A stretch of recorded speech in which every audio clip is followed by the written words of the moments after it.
June 14 திருச்சியில் மதச்சார்பின்மை காப்போம் மாபெரும் மக்கள் எழுச்சி பேரணி. விடுதலை சிறுத்தைகள் கட்சி தலைவர் முனைவர் தொல் திருமாவளவன் அழைக்கிறார். மதம் மக்களுக்கானது, அரசுக்கானதல்ல. தம்பி வேடன் 2 நாளைக்கு முன்னாடி போன்ல பேசினான். அந்த தம்பி நான் சொன்னேன், 35 வருஷமா நான் பேசுற அரசியல நீ 3 நிமிஷத்துல பாட்டுல சொல்லி இருக்கிற, எனக்கு ரொம்ப பிடிச்சிருக்கு அப்படின்னு சொன்னேன். அந்த தம்பி சொன்னான், ஐயா நீங்க எல்லாம் பேசுறதுனால தான் நாங்கெல்லாம் பாடுறோம், எங்களுக்கு அந்த துணிச்சல். இன்றைக்கு எல்லா துறைகளிலும் காலரை தூக்கிவிட்டு கொண்டு ஒடுக்கப்பட்டவர்கள் தலை நிமிர்ந்து நடக்கிறார்கள் என்று சொன்னால், இது போன்ற பரந்த வீதிகளில் வீறுநடை போடுகிறார்கள் என்று சொன்னால், பல்லாயிரக்கணக்கான தோழர்கள் கோட்டு சூட்டோடு இன்றைக்கு மிடுக்கு நடை போட்டு வருகிறார்கள் என்று சொன்னால், அது விடுதலை சிறுத்தைகளின் எழுச்சியின் விளைவு. என்ன தோழர்கள் கேட்டாங்க, ஏன் நீங்க ஒரு ஆளு கோட்டு சூட்டு போட்டு வந்தா போதாதா, ஏன் எல்லாரையும் போட சொல்றீங்க? என் கண்ணார பார்க்கணும், கட்டிட வேலை செய்கிறவன் கோட்டு சூட்டோடு வர வேண்டும். ஆடு மாடு மேய்க்கிற தம்பிகள் கோட்டு சூட்டு போட்டுக் கொண்டு நடக்க வேண்டும். ஆட்டோ ஓட்டுகிற தம்பி கோட்டு சூட்டு போட்டு நடக்க வேண்டும். அவனுக்கு காக்கி சட்டை தான் கதி என்று எண்ணக்கூடாது. நாம் நடத்தி இருக்கிற இந்த பேரணி, பெருந்திரள் பேரணி, தமிழ்நாட்டு அரசியலில் மட்டுமல்ல, இந்திய அரசியலில் பேரதிர்வுகளை உருவாக்குகிற ஒரு பேரணி. தோழர்கள் இங்கே சொன்னதை போல எல்லோரும் தேர்தல் கணக்குகளை பற்றி பேசிக் கொண்டிருக்கிறார்கள். யார் எந்த கூட்டணி, நமக்கு அந்த கவலை இல்லை. எத்தனை இடங்கள் என்று பேசிக் கொண்டிருக்கிறார்கள், நமக்கு அந்த கவலை இல்லை.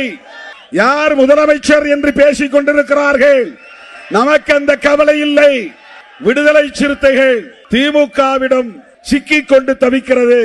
அட அற்பர்களே, அரசியல் அறியாமையில் உழலும் அரைவேக்காடுகளே, தமிழ்நாட்டு அரசியலின் திசை வழியை தீர்மானிப்பவர்கள் விடுதலை சிறுத்தைகள். சொல்ல போனால் இந்திய தேசிய அரசியலையும் கூர்மைப்படுத்துகிறவர்கள் விடுதலை சிறுத்தைகள். இன்றைக்கு இந்திய அரசியலையே மதச்சார்பின்மைக்கு எதிரானவர்கள், மதச்சார்பின்மைக்கு ஆதரவானவர்கள் என்று கூர்மைப்படுத்துகிற அரசியலை விடுதலை சிறுத்தைகள் மட்டும்தான் முன்னெடுக்கிறது. இதன் வலிமையை உணராதவர்கள், திருமாவளவனுக்கு அரசியல் பண்ண தெரியல, பேரம் பேச தெரியல, பிளாக்மெயில் பண்ண தெரியல, துணை முதலமைச்சர் வேண்டும் என்று கேட்க மறுக்கிறார்.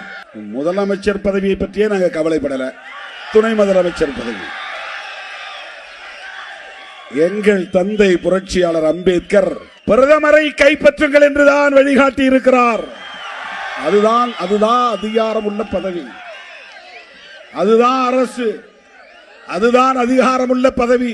தலித்துகள், பழங்குடி மக்கள், இந்த மண்ணின் பூர்வீக குடிகள் ஆட்சி அதிகாரத்திற்கு வர வேண்டும்.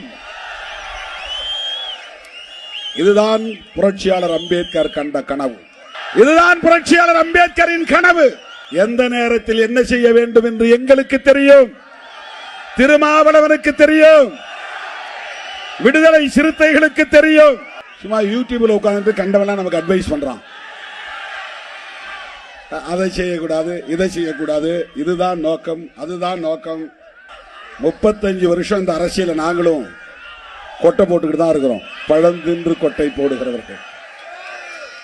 10 ஆண்டு காலம் தேர்தல் அரசியலை வேண்டாம் என்று அரசியல் செய்தவர்கள் நாங்கள். தம்பி இறங்கு. 10 ஆண்டு காலம் தேர்தல் புறக்கணிப்பை பேசியவர்கள் நாங்கள். 25 வருஷம் இந்த தில்லுமுள்ளு தேர்தல் அரசியலில் தாக்கு பிடித்து நிற்கிறவர்கள் விடுதலை சிறுத்தைகள். சமகாலத்தில் எங்களோடு புறப்பட்டவர்கள் எங்கோ வழிதவறி போய்விட்டார்கள். எங்களோட வந்தவங்க எல்லாம் காணும், ஆள எங்க போனாங்கன்னு தெரியல.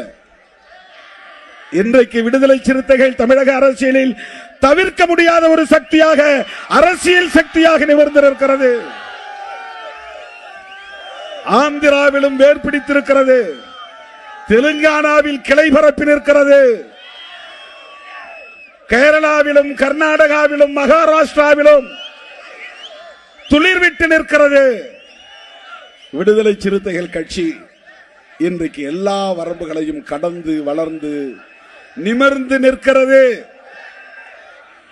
எங்களுக்கு யாருடைய அட்வைஸும் தேவையில்லை. இதை செய்ய அதை செய்ய, ஏன் உனக்கு பேச தெரியல. அப்புறம் சில நாதாரிகள் புறப்பட்டு இருக்கிறாங்க. நாதாரிகள்னா என்னன்னு எனக்கு அர்த்தம் தெரியாது, ஆனா சொல்றேன். ஊதாரிகள்னா தெரியும். கம்பெனி இருங்க பாலு. சில நாதாரிகள் புறப்பட்டு இருக்கிறாங்க. நாம இந்த பட்டியல் சமூகத்து மக்களை ஏமாத்துறோமா? இவனெல்லாம் என்ன சொல்றது? இவர்களுக்கு யாரு எப்படி பதில் சொல்றது? இன்றைக்கு தமிழகத்திலே பட்டியல் சமூகத்து மக்கள் தலை நிமிர்ந்து நிற்கிறார்கள் என்று சொன்னால், சமூக தளத்திலும் அரசியல் தளத்திலும் பொருளாதார தளத்திலும் கலாச்சார தளத்திலும் கலை உலகத்திலும் இன்றைக்கு தலை நிமிர்ந்து நிற்கிறார்கள் என்று சொன்னால், விடுதலை சிறுத்தைகளின் எழுச்சிதான் அதற்கு காரணம் என்பதை மறந்துவிடக் கூடாது. தம்பி வேடன் 2 நாளைக்கு முன்னாடி போன்ல பேசினான். அந்த தம்பி, நான் சொன்னேன், அப்பா 35 வருஷமா நான் பேசுற அரசியல நீ 3 நிமிஷத்துல பாட்டுல சொல்லி இருக்கிற, எனக்கு ரொம்ப பிடிச்சிருக்கு அப்படின்னு சொன்னேன். அந்த தம்பி சொன்னான், ஐயா நீங்க எல்லாம் பேசுறதுனால தான் நாங்கெல்லாம் பாடுறோம், எங்களுக்கு அந்த துணிச்சல். இன்றைக்கு எல்லா துறைகளிலும் காலரை தூக்கிவிட்டு கொண்டு ஒடுக்கப்பட்டவர்கள் தலை நிமிர்ந்து நடக்கிறார்கள் என்று சொன்னால், இது போன்ற பரந்த வீதிகளில் வீறு நடை போடுகிறார்கள் என்று சொன்னால், பல்லாயிரக்கணக்கான தோழர்கள் கோட்டு சூட்டோடு இன்றைக்கு மிடுக்கு நடை போட்டு வருகிறார்கள் என்று சொன்னால், அது விடுதலை சிறுத்தைகளின் எழுச்சியின் விளைவு. என்ன தோழர்கள் கேட்டாங்க, ஏன் நீங்க ஒரு ஆளு கோட்டு சூட்டு போட்டு வந்தா போதாதா, ஏன் எல்லாரையும் போட சொல்றீங்க? என் கண்ணார பார்க்கணும். கட்டிட வேலை செய்கிறவன் கோட்டு சூட்டோடு வர வேண்டும். ஆடு மாடு மேய்க்கிற தம்பிகள் கோட்டு சூட்டு போட்டுக் கொண்டு நடக்க வேண்டும். ஆட்டோ ஓட்டுகிற தம்பி கோட்டு சூட்டு போட்டு நடக்க வேண்டும். அவனுக்கு காக்கி சட்டை தான் கதி என்று எண்ணக்கூடாது. கந்தல் துணிதான் கதி என்று கிடக்க கூடாது. காந்தி துணி இல்லாமலேயே இருந்தார், வெறும் உடம்போடு இருந்தார். அது அவருக்கு மரியாதை. சமகாலத்தில் புகழ்பெற்ற தலைவராக விளங்கிய புரட்சியாளர் அம்பேத்கர் அவர்கள் ஒவ்வொரு நாளும் கோட்டு சூட்டோடு தான் வெளியே போவார். அந்த குடும்பம் வறுமையிலே உழன்ற போதும் உடையிலே கவனம் செலுத்தியவர் புரட்சியாளர் அம்பேத்கர். இன்னைக்கு என்னுடைய தம்பிகள் அத்தனை பேர் என்னோட கோட்டு சூட்டோட நிற்கிறான். Blue shirt, blue pant, white shirt, red tie. அப்படியே அம்பேத்கர் மாதிரி நீ நடக்கணும், அம்பேத்கர் மாதிரி உணரணும். சனாதன சக்திகளே அம்பேத்கர் இறந்து விட்டார் என்று நினைக்காதீர்கள். இதோ அம்பேத்கரின் பிள்ளைகள் இருக்கிறோம், அம்பேத்கரின் கருத்தியல் வாரிசுகள் இருக்கிறோம். எங்களை கூமுட்டைகள் என்று எண்ணாதீர்கள். கண்ணில் விரலை விட்டு துழாவுவோம். அரசியல் எங்கள்கிட்ட பேச முடியாது. அரசியல் பேசிப்பார், வா அரசியல் பேசு. ஒன்ன மாதிரி வெறும் சாதி வெறிய பேசுறவங்க அல்ல திரு விடுதலை சிறுத்தைகள். ஆண்ட பரம்பரை, வீர பரம்பரை என்று சொல்லக்கூடியவர்கள் அல்ல, அறிவு பரம்பரை, ஞான வம்சத்தை சார்ந்தவர்கள். எங்கள் தலைவர் அம்பேத்கர் என்று சொல்லுகிற போது எங்களுக்கு மெய் சிலிர்ப்பு ஏற்படுகிறது. நாடி நரம்புகள் முறுக்கேறுகின்றன, தலை நிமிர்கிறது, மீசை முறுக்கேறுகிறது. இன்னைக்கு தமிழ்நாட்டில் ஒருத்தன் டிப்டாப்பா மிடுக்கா டிரஸ் பண்ணிட்டு போறானா அவன் சிறுத்தை. இன்றைக்கு தமிழ்நாட்டில் ஒருவன் நல்ல தமிழ் பெயர் சூட்டி இருக்கிறான் என்றால் அவன் விடுதலை சிறுத்தை. இன்றைக்கு தமிழ்நாட்டிலே தெளிவான கொள்கை அரசியல் ஒருவன் பேசுகிறான் என்றால் கண்ணை மூடிக்கொண்டு சொல்லலாம், அவன் விடுதலை சிறுத்தை.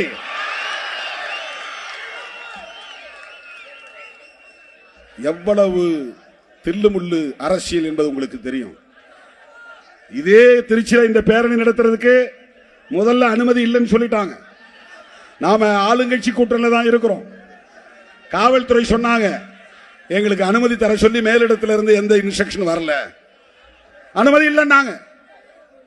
தமிழ்நாடு முழுக்க இன்னைக்கு காவல்துறை உயர் நீதிமன்றத்தில் வந்த தீர்ப்பு, கொடிக்கம்பங்களெல்லாம் வெளியேற்றணும், இடிக்கணும், அப்புறப்படுத்தணும். மற்ற கட்சி கொடிக்கம்பங்கள்லாம் அப்படியே இருக்கு. போலீஸுக்கும் ஹைவேஸுக்கும் இதுதான் ஒரு வாய்ப்புன்னு உடனே இறங்கிட்டான் களத்துல. சிறுத்தைகள் கொடியெல்லாம் இடிடான்றான். இவ்வளவு நெருக்கடிகளை தாங்கிக் கொண்டு இந்த களத்திலே நிற்கிற இயக்கம் விடுதலை சிறுத்தைகள் கட்சி. கொடியேற்ற முடியவில்லை, பொதுக்கூட்டம் நடத்த முடியவில்லை, பேரணி நடத்த முடியவில்லை, மாநாடு நடத்த முடியவில்லை. இப்படியெல்லாம் நெருக்கடிகள் 25 ஆண்டுகளாக நாம கூட்டணியிலே இருப்போம். கூட்டணி கட்சியாரனே ஒருத்தர் மேல ஏறி அந்த கொடியை மட்டும் கட் பண்ணுவான் என்ற உணவு காட்டினாங்க. அந்த தம்பி ஒரு நாள் சிறுத்தையா மாறுவான், பொறுமையா இருங்க என்று நான் சொல்லி இருக்கிறேன். வண்டியில கல்லெடுத்து அடிப்பான், அந்த தம்பிகள் ஒரு நாள் பூவெடுத்து வீசுவான் என்று நான் சொல்லி இருக்கிறேன். இப்படித்தான் இந்த அடக்குமுறைகளையும் நெருக்கடிகளையும் தாக்குப்பிடித்து இந்த இயக்கம் 1/4 நூற்றாண்டு காலம் இந்த களத்திலே போராடி கொண்டிருக்கிறது. தவிர்க்க முடியாத ஒரு அரசியல் சக்தியாக மாறி இருக்கிறது. ஏன் திமுகவை ஆதரிக்கிறோம்? திமுக கூட்டணியை விட்டு வெளியே நின்றால் என்ன ஆகிவிடும்? எங்க மேல என்ன ஏதாவது இன்கம் டாக்ஸ் ரைடு வரப்போதா? இடி ரைடு வரப்போதா? வேற என்ன செய்ய முடியும் உங்களால? மாநில அரசாலும் ஒண்ணும் பண்ண முடியாது, மத்திய அரசாலும் ஒண்ணும் பண்ண முடியாது. நாங்க எதற்காக பயப்பட வேண்டும்? யாருக்காக பயப்பட வேண்டும்? என்ன நெருக்கடி? நாங்கள் அம்பேத்கரின் பிள்ளைகள், பெரியாரின் பிள்ளைகள், மார்க்சின் கருத்தியல் வாரிசுகள். அதனால் ஒரு முடிவை துணிவாக எடுத்து, தெளிவாக எடுத்து, உறுதியாக நிற்கிறோம். எல்லா கதையும் அடைச்சிட்டு இவர் என்ன பண்ண போறாரு? எங்களுக்கான காலம் கனியும் வரையில் நாங்கள் காத்திருப்போம். அதுதான் டெம்பரரி, ஒரு தற்காலிகமான விளைச்சலுக்காக நாங்கள் அவசர முடிவுகளை எடுக்கக்கூடியவர்கள் அல்ல. நான் சொல்லுவேன், எங்களை நோக்கி அதிகாரம் வரும், எங்களை நோக்கி நாற்காலிகள் வரும், எங்களை ஒரு ஓரமாக உட்கார் என்று சொன்னால் அதுதான் அந்த மேடையின் மையமாக மாறும். எங்களை இறங்கி போய் ஒரு ஓரத்திலே நில் என்று சொன்னால் நாங்கள் நிற்கிற இடமே அந்த அவையின் மையமாக மாறும். எங்களை ஓரங்கட்ட பார்த்தாலும் ஒதுக்க பார்த்தாலும் நாங்களே மையம் என்பதை நிறுவுவோம். இதுதான் எங்கள் அரசியல்.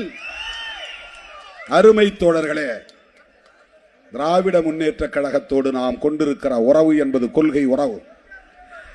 இடங்களை பற்றி பேச்சுவார்த்தையில் முடிவு செய்து கொள்வோம், அது வேறு. ஆனால் திமுக அரசோடு எங்களுக்கும் இருக்கிற விமர்சனங்களை தாண்டி நாங்கள் தேர்தல் உறவை வைத்துக் கொள்கிறோம் என்று சொன்னால் அது தொலைநோக்கு பார்வையுடன் கூடிய ஒரு கொள்கை முடிவு, அவ்வளவுதான். யார் புரிந்து கொள்கிறார்களோ இல்லையோ, நீங்கள் புரிந்து கொள்ள வேண்டும். என் உயிரின் உயிரான விடுதலை சிறுத்தைகள் புரிந்து கொள்ள வேண்டும். 2002 ஜெயலலிதா அம்மா மதமாற்ற தடை சட்டத்தை கொண்டு வந்த போது அது முஸ்லிம்களுக்கு எதிரானது, கிறிஸ்தவர்களுக்கு எதிரானது, பாதிரியார்களுக்கு எதிரானது, இமாம்களுக்கு எதிரானது என்று எல்லோரும் சொன்ன போது, இல்லை இல்லை அது எங்களுக்கு எதிரானது, தலித்துகளுக்கு எதிரானது என்று சொன்ன இயக்கம் விடுதலை சிறுத்தைகள் கட்சி. அப்பதான் 2002 தமிழ் பெயர் சூட்டுகிற நடவடிக்கை எடுத்தோம். மதமாற்ற தடை சட்டத்தை கொண்டு வந்த போது அன்றைக்கும் அந்த சனாதன அரசியலை எதிர்ப்பதிலே தீவிரம் காட்டி இருக்கிறோம். அதுல இருந்து இன்னைக்கு நாம மாறல. அதே அம்மையார் இன்னொரு சட்டம் கொண்டு வந்தாங்க. ஆடு கோழி பலியிடக்கூடாது. என்னென்ன ஆடு பலியிடுவாங்க, கோழி பலியிடுவாங்க, வேற என்ன பன்றி பலியிடுவாங்க. இதெல்லாம் பலியிடக்கூடாதுன்னு ஒரு சட்டம் கொண்டு வந்தாங்க. உடனே நாம சேலத்தில் ஒரு மாநாடு போட்டோம், இந்துத்துவ பண்பாட்டு திணிப்பு மாநாடு, எதிர்ப்பு மாநாடு.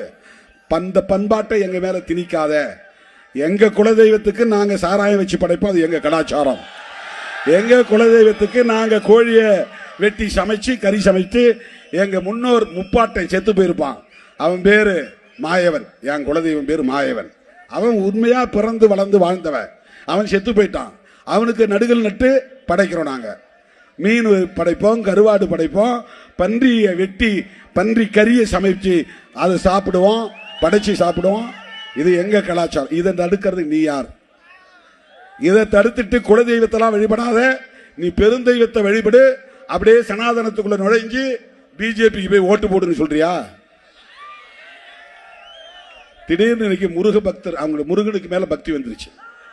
அங்க போனா ராமர் பக்தர், பீகார் போனா கிருஷ்ண பக்தர், மகாராஷ்டிரா போனா விநாயகர் பக்தர், மேற்கு வங்கம் போனா காளி பக்தர், தமிழ்நாட்டுக்கு வந்தா முருக பக்தர், கேரளாவுக்கு போனா ஐயப்ப பக்தர். எத்தனை வேஷம் போடுறான் பாருங்க பிஜேபி காரன் மக்களை ஏய்ப்பதற்கு. என்னைக்காவது அடிப்படை உரிமை கேட்டு போராடி இருக்கிறானா? குடிநீர் வசதி கேட்டு போராடி இருக்கிறானா? மனைப்பட்டா கேட்டு போராடி இருக்கிறானா? ஆரம்ப சுகாதார நிலையம் கேட்டு போராடி இருக்கிறானா? பள்ளிக்கூடம் கேட்டு போராடி இருக்கிறானா? கல்லூரி கேட்டு போராடி இருக்கிறானா? இடஒதுக்கீடு கேட்டு போராடி இருக்கிறானா? தனியார் துறைகளில் இடஒதுக்கீடு வேண்டும் என்று சொல்லி இருக்கிறானா? நீட் வேண்டாம் என்று போராடி இருக்கிறானா? ஓபிசி இடஒதுக்கீட்டை உயர்த்த வேண்டும் என்று சொல்லி இருக்கிறானா? மதமாறியவர்களுக்கு இடஒதுக்கீடு வேண்டும் என்று சொல்லி இருக்கிறானா? திடீர்னு முருக பக்தன் என்ன கேட்டான்? முருக பக்தன் என்ன, பழனிக்கு போனா அவனுக்கு அங்க பஞ்சாமிர்தம் கிடைக்கும், வாங்கி சாப்பிட்டு வர போறான், இங்க இருந்து நடந்து போறான். முருக பக்தனுக்கு ஒரு கோரிக்கையுமே இல்லையே, நீ எதுக்கு முருக பக்தன் மாநாடு நடத்துற? இதுதான் சனாதன புத்தி, உத்தி, அரசியல். இந்த மக்களை மதத்தை சொல்லி மயக்க பார்க்கிறார்கள். தலித்துகளை இந்துக்கள் தானே. இதே பிஜேபி காரன் தலித்துகள் தெருக்கு தேர் வரணும்னு போராடி இருக்கிறானா? மேல் பாதியில கோயிலை திறக்கணும்னு போராடி இருக்கிறானா?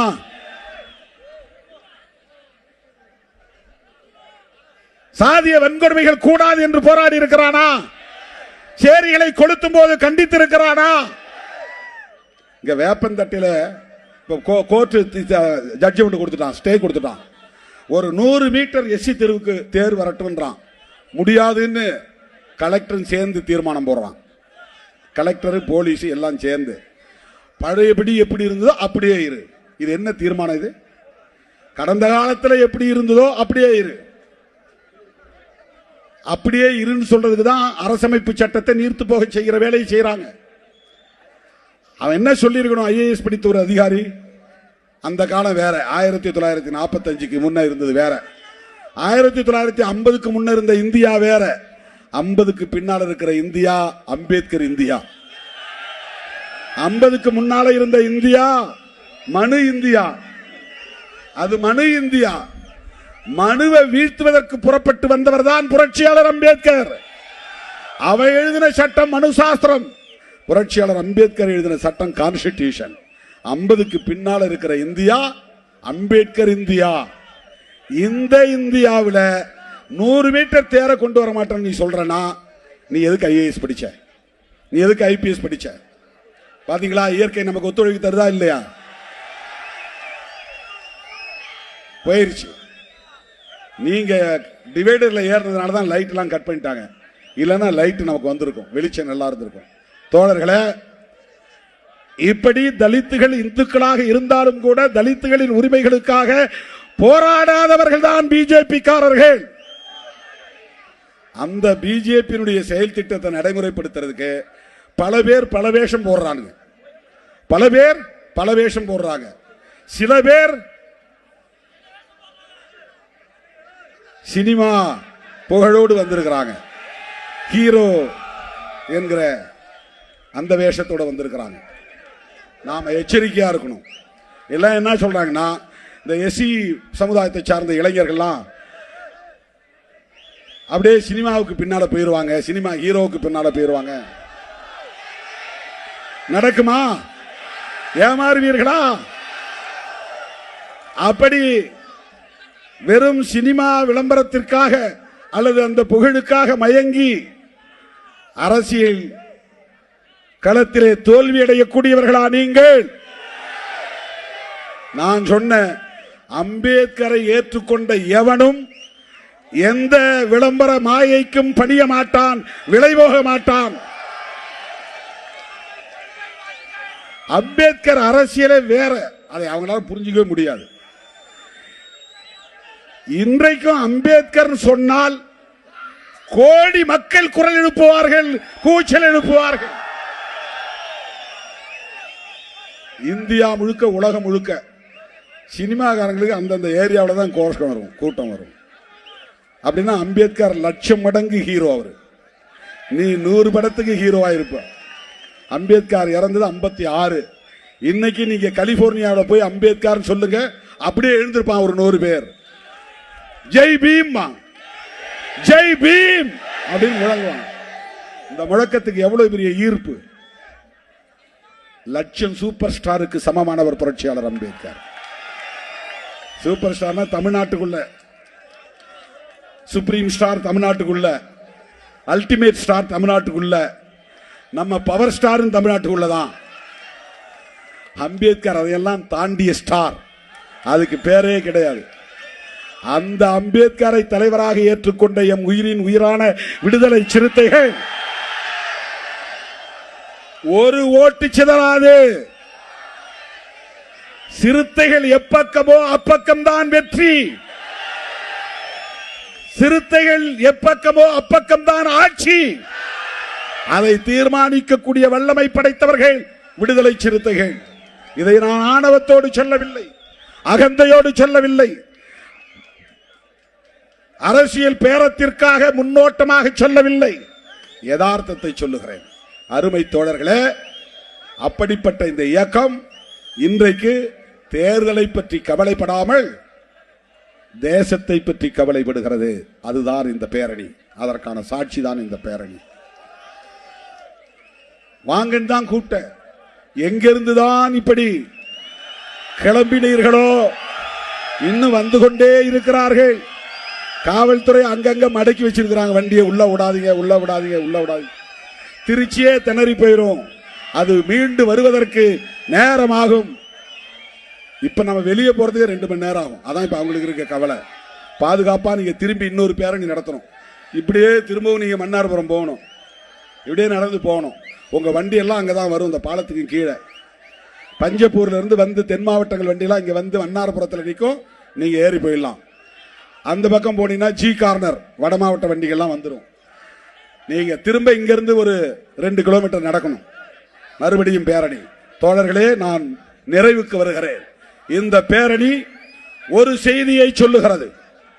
என்ன செய்தியை சொல்லுகிறது என்றால், எல்லாவற்றையும் விட முதன்மையானது தேசம்.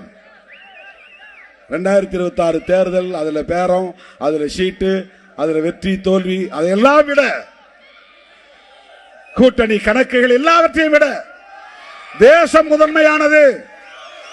அந்த தேசத்தை கட்டமைக்க வேண்டும் என்றால், அம்பேத்கர் தேசத்தை கட்டமைக்க வேண்டும் என்றால், அவர் வகுத்தளித்த அரசமைப்பு சட்டத்தை பாதுகாக்க வேண்டும். அரசமைப்பு சட்டத்தை பாதுகாக்க வேண்டுமானால் அதுல உயிர் மூச்சு கோட்பாடு, ஆன்மான்னு ஆங்கிலத்தை வடமொழியில சொல்லுவாங்க. கான்ஸ்டிடியூஷனுடைய ஆன்மா, ஆன்மானா உயிர் மூச்சு. அதுல முக்கியமா 3 இசம் இருக்கு கான்ஸ்டிடியூஷன்ல. 1 செக்யூலரிசம், 2 புளூரலிசம், 3 பெடரலிசம். இதெல்லாம் நீங்க தெரிஞ்சுக்கணும், இதெல்லாம் நீங்க சொல்ல தெரியணும். செக்யூலரிசம், பெடரலிசம், புளூரலிசம், இதை தாண்டி 4 பேசிக் ஃபேக்டர் இருக்கு, 4 அடிப்படை கூறுகள்: நீதி, சுதந்திரம், சமத்துவம், சகோதரத்துவம். இதுதான் அம்பேத்கரிசம், இதுதான் கான்ஸ்டிடியூஷன். இதன் அடிப்படையில் தான் புதிய இந்தியாவை கட்டமைக்க போகிறோம். அப்படி உருவானால் அந்த தேசத்திற்கு பெயர் அம்பேத்கர் தேசம். அதுதான் அம்பேத்கர் கண்ட கனவு, அம்பேத்கர் இந்தியா. அதுதான் அம்பேத்கர் உருவாக்க நினைத்த இந்தியா.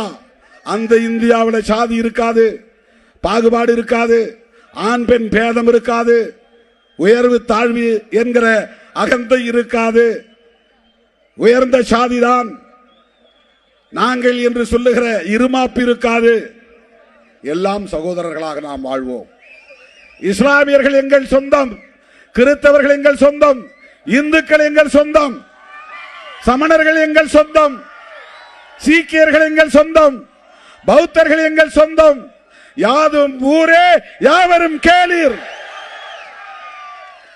அப்படி ஒரு இந்தியாவை நாம் கட்டமைக்க வேண்டுமானால் அரசமைப்பு சட்டத்தின் உயிர் மூச்சு கோட்பாடுகளில் ஒன்றான செக்யூலரிசம் என்பது பாதுகாக்கப்பட வேண்டும். அதைத்தான் செக்யூலரிசம் என்பதை நாம் என்ன சொல்லுகிறோம் என்றால், எந்த மதத்தையும் சார்ந்திருக்க கூடாது என்பது மட்டுமல்ல, எந்த மதத்தையும் எதிர்க்க கூடாது, எந்த மதத்திற்கும் எதிரான பகையை வளர்க்க கூடாது. அதுதான் செக்யூலரிசம். இன்னைக்கு இந்த அரசு என்ன பண்றாங்க தெரியுமா? நீ இந்து மதத்துக்கு ஆதரவா பேசு, முருக பக்தர் மாநாடு நடத்து, ஐயப்பன் மாநாடு நடத்து, அது பிரச்சனை இல்லை.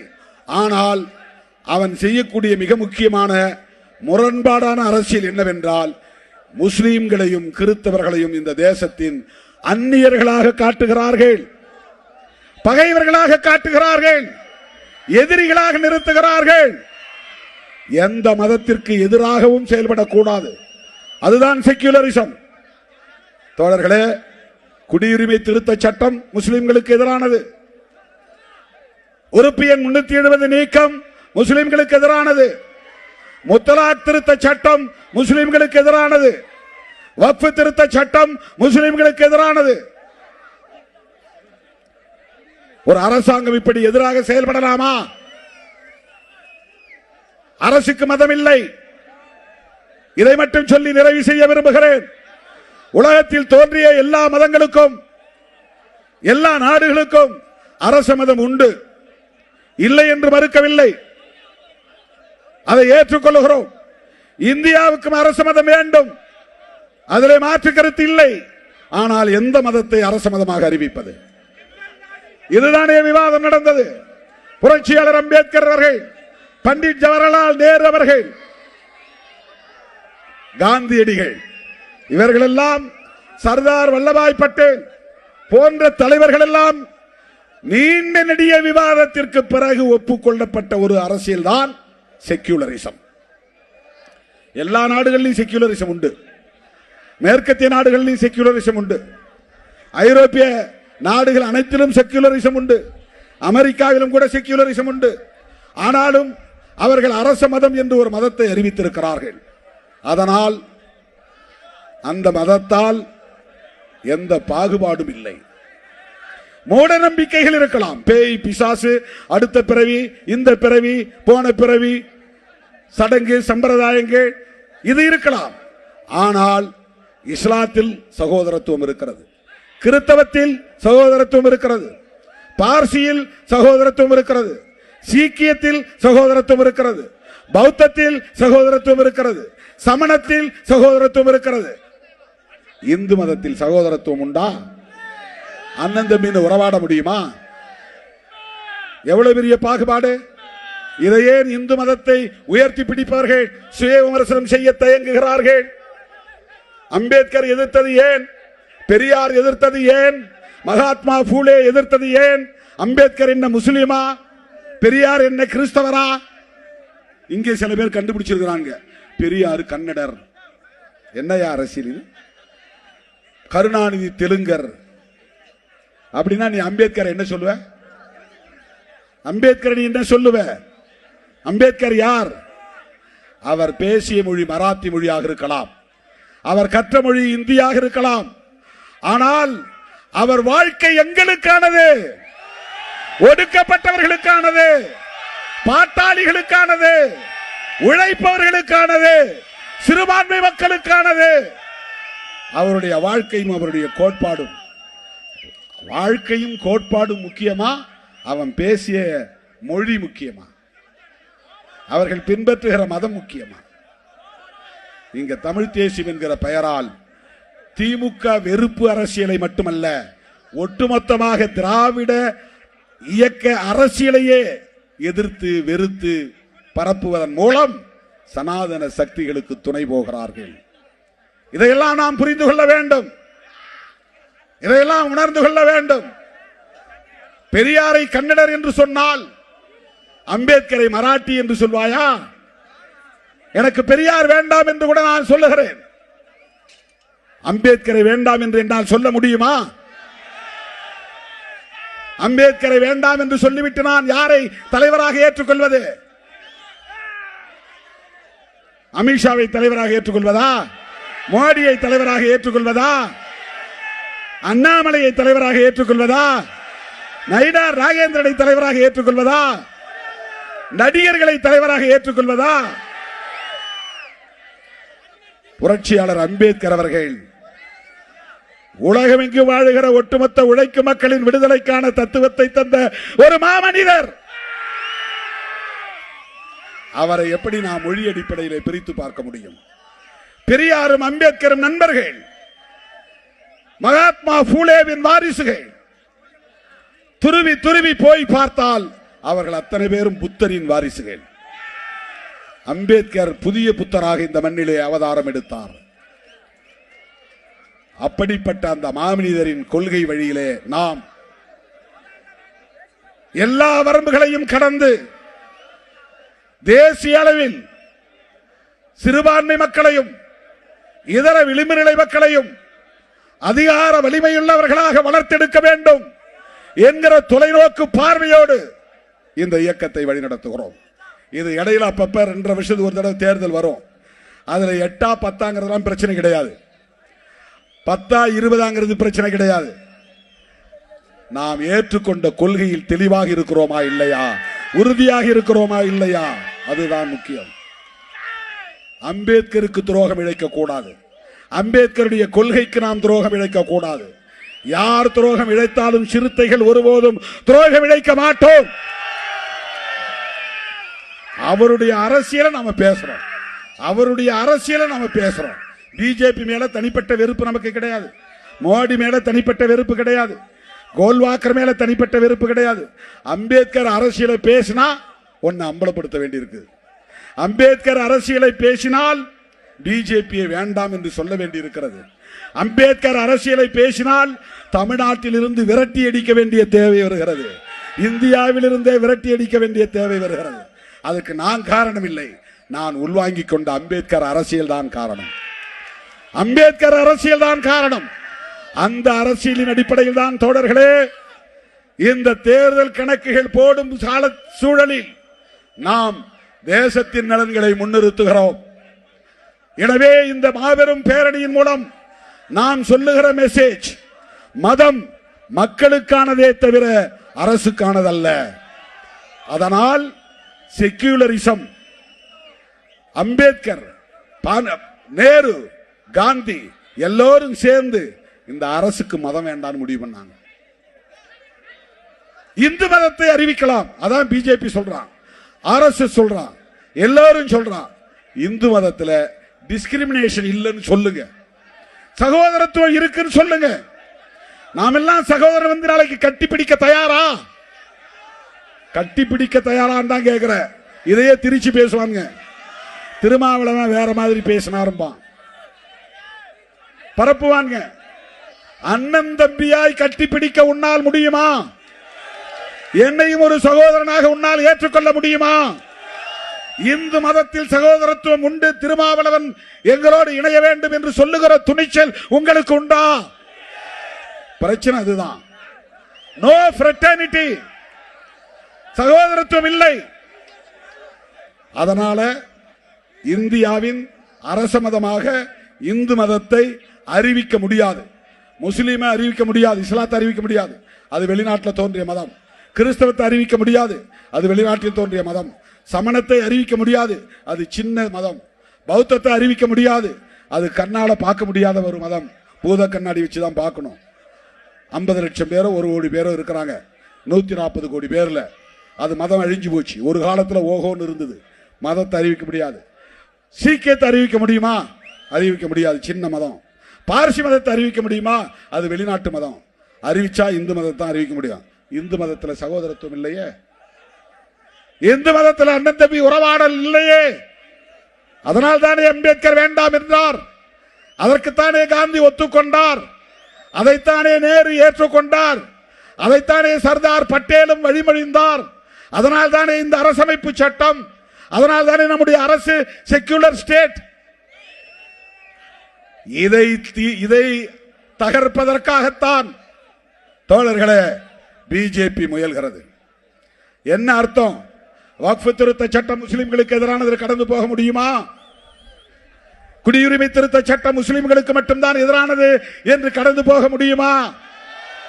நீங்கள் செய்கிற ஒவ்வொரு செயலும், எடுத்து வைக்கிற ஒவ்வொரு அடியும் எங்கள் தலைவர் புரட்சியாளர் அம்பேத்கர் வகுத்தளித்த அரசமைப்பு சட்டத்திற்கு எதிரான தாக்குதல். எப்படி பொறுத்துக் கொள்ள முடியும்? ஒருபோதும் அனுமதிக்க மாட்டோம். அரசமைப்பு சட்டத்தின் மீதான தாக்குதலை அம்பலப்படுத்துவோம்.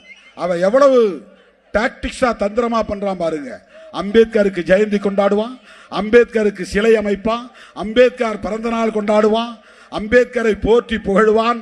ஆனால் அம்பேத்கர் எழுதிய சட்டத்தை குப்பையிலே தூக்கி வீசுவான், காலில் போட்டு மிதிப்பான். இதுதான் சங்க பரிவாரங்களின் நடவடிக்கைகள். என் உயிரின் உயிரான விடுதலை சிறுத்தைகளே,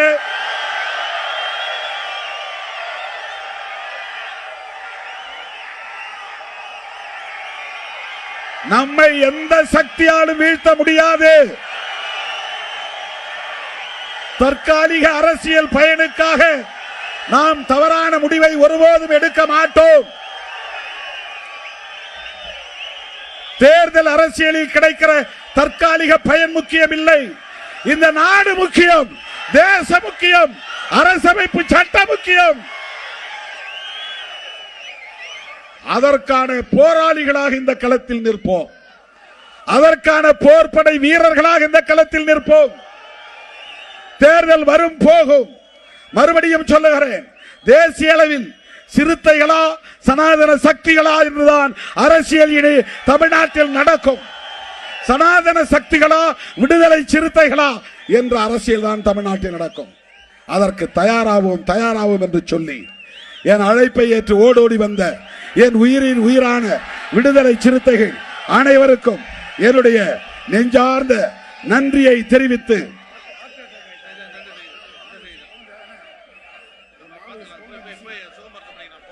உங்கள் அனைவருக்கும் மீண்டும் ஒருமுறை எனது நெஞ்சார்ந்த நன்றியை தெரிவித்து, பாதுகாப்பாக அனைவரும் திரும்பி அவரவர் ஊருக்கு போய் சேர வேண்டும் என கேட்டு, இந்த மகிழ்ச்சி தொடர்ந்து நீடிக்காத வகையில் வந்திருக்கிற ஒரு துக்க செய்தி.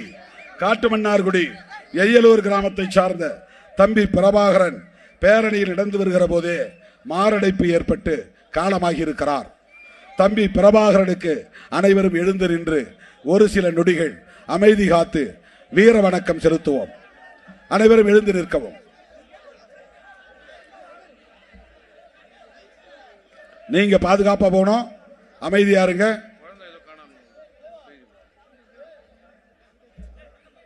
சில நொடிகள் அமைதி காப்போம். அன்பு தம்பி பிரபாகரனுக்கு அகவணக்கம் செலுத்துவோம்.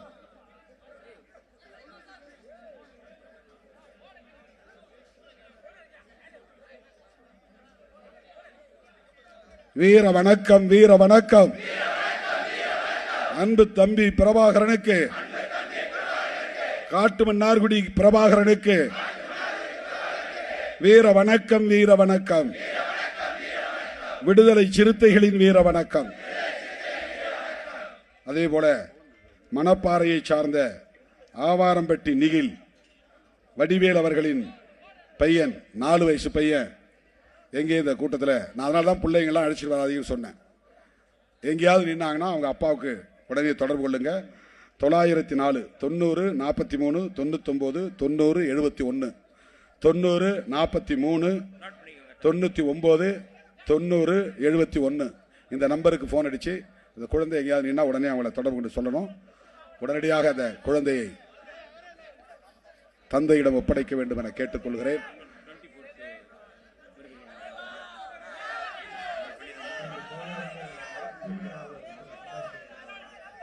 இப்ப உங்க யாருக்கும் எழுந்திருச்சு போக மனசு வரலையா? இயக்க வரலாற்றிலே 7.15 நிகழ்ச்சி முடித்தது இதுதான். அனைவரும் பாதுகாப்பாக வீடு திரும்ப வேண்டும் என்று கேட்டு முடிக்கிறேன். நன்றி, வணக்கம். வீர வணக்கம், வீர வணக்கம். புரட்சியாளர் அம்பேத்கருக்கு, தந்தை பெரியாருக்கு, மாமேதை மார்க்சுக்கு வீர வணக்கம், வீர வணக்கம். விடுதலை சிறுத்தைகளின் வீர வணக்கம். அனைவரும் பாதுகாப்பாக திரும்பி செல்லும்.